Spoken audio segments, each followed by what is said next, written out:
Bonjour à tous, bonjour Père-Hugues de Valmont, Bonjour. Secrétaire général de la Conférence des évêques de France. Vous étiez, je disais il y a un instant, hier à Nice, quelques heures tout juste après l'attentat qui a frappé cette basilique. C'était il y a moins de 24 heures. Qu'est-ce que vous ressentez encore ce matin ?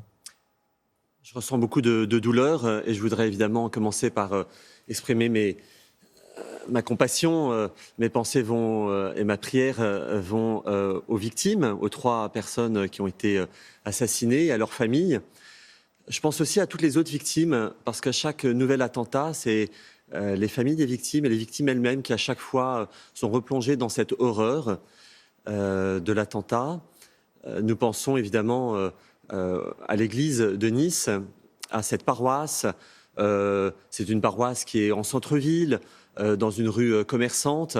C'est un lieu que les Niçois aiment. Ils sont attachés à cette église Notre-Dame de l'Assomption. La première église d'ailleurs construite lorsque le comté de Nice rejoint la France. On l'appelle d'ailleurs l'église des Français. Et voilà, c'est ces sentiments-là de douleur et en même temps de mobilisation qui sont en moi. Ça veut dire que c'est l'Église qui a été ciblée, mais pas seulement ?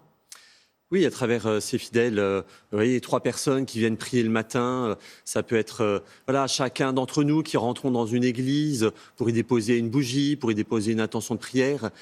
Donc ce sont bien sûr les chrétiens qui sont visés, mais à travers eux, c'est aussi la France. Parce qu'on sait l'histoire, j'allais dire commune, entre l'Église et la France, et toucher à quelque chose du patrimoine. On se rappelle aussi l'émotion de l'incendie de Notre-Dame, qui a suscité dans le cœur de beaucoup de Français beaucoup d'émotions. Donc à travers cet attentat contre des catholiques, c'est aussi la France qui est visée. Il est urgent que cette gangrène soit stoppée. Ce sont vos mots hier. C'est des mots extrêmement forts. On n'est pas forcément habitué de la part des évêques. Qu'est-ce que ça veut dire très concrètement ? D'abord, dans les évangiles, dans la Bible, il y a des paroles fortes, et puis on essaye de porter en effet une parole, en tout cas, qui invite à... La gangrène, là, c'est quoi ? La gangrène, c'est de pouvoir stopper, en effet... alors, il y a plusieurs responsabilités différentes. Il y a la responsabilité politique, et nous savons l'État tout à fait mobilisé pour cette guerre contre le radicalisme islamique. La gangrène, c'est aussi les moyens que chacun d'entre nous avons aussi de pouvoir mieux connaître les autres, d'avoir l'estime de la foi, de la religion de l'autre. Cela passe aussi par de la connaissance de l'autre. C'est tous ces moyens, au niveau politique, mais aussi personnel, qui feront que cette spirale pourra s'arrêter. Moi, je me pose aussi une question, je pense aux auteurs de ces attentats. Et ils sont jeunes, ils sont de plus en plus jeunes.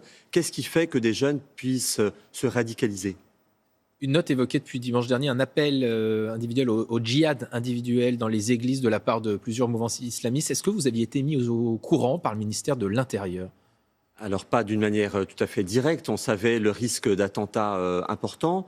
On le sait en France, on le sait, on se rappelle bien sûr de cet horrible attentat contre cet assassinat de Samuel Paty il y a à peine 10 jours. Donc le risque d'attentat est là, il est en France. Vous estimez avoir été suffisamment bien protégé ? Oui, depuis 2015, au moment des fêtes religieuses, par exemple, les forces de l'ordre sont très présentes sur les parvis de nos églises. Il y a un lien habituel, régulier, entre un curé de paroisse et le maire ou les forces de police locales, le commissariat, entre le préfet et l'évêque. Donc nous sommes bien en lien et on sait en tout cas le gouvernement très, très mobilisé et cherchant à protéger. Mais il y a aussi 40 000 églises en France. Et le risque peut demeurer. Ce week-end, c'est la Toussaint. Est-ce que vous avez des craintes particulières ? Est-ce qu'il faut avoir peur d'aller à la messe ?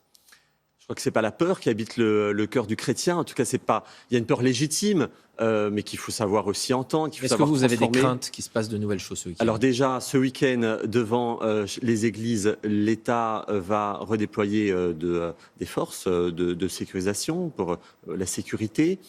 Mais c'est pas la peur qui habite l'ADN ou l'identité du chrétien, c'est le courage et la volonté. Donc même si cet attentat évidemment nous fait tomber, nous restons debout.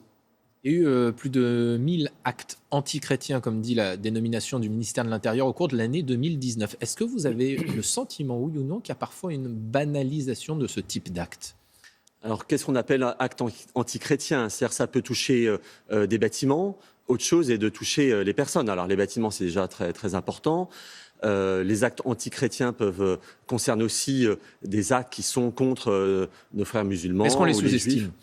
À chaque fois qu'il y en a, nous les signalons aux forces de l'ordre. Nous faisons un signalement. Je crois qu'on en parle suffisamment, je pense. On voit évidemment que ces attaques successives depuis plusieurs semaines surviennent alors que le procès contre les auteurs des attentats de janvier 2015 se poursuit, notamment contre ceux qui ont attaqué Charlie Hebdo en janvier 2015. Il y a eu un débat tout autour évidemment de ces caricatures. Est-ce qu'il faut à nouveau les publier, les montrer? Est-ce que vous pensez qu'il faut continuer à les montrer, notamment dans les collèges et lycées, au nom de la liberté d'expression? Je crois que chacun d'entre nous doit avoir aussi savoir accepter qu'on se moque de soi-même. Il faut aussi de l'humour dans notre vie commune et dans notre vie sociale. Maintenant, c'est pas parce qu'on a la liberté de conscience, la liberté d'expression est indispensable et nous la défendons, nous continuerons à la défendre.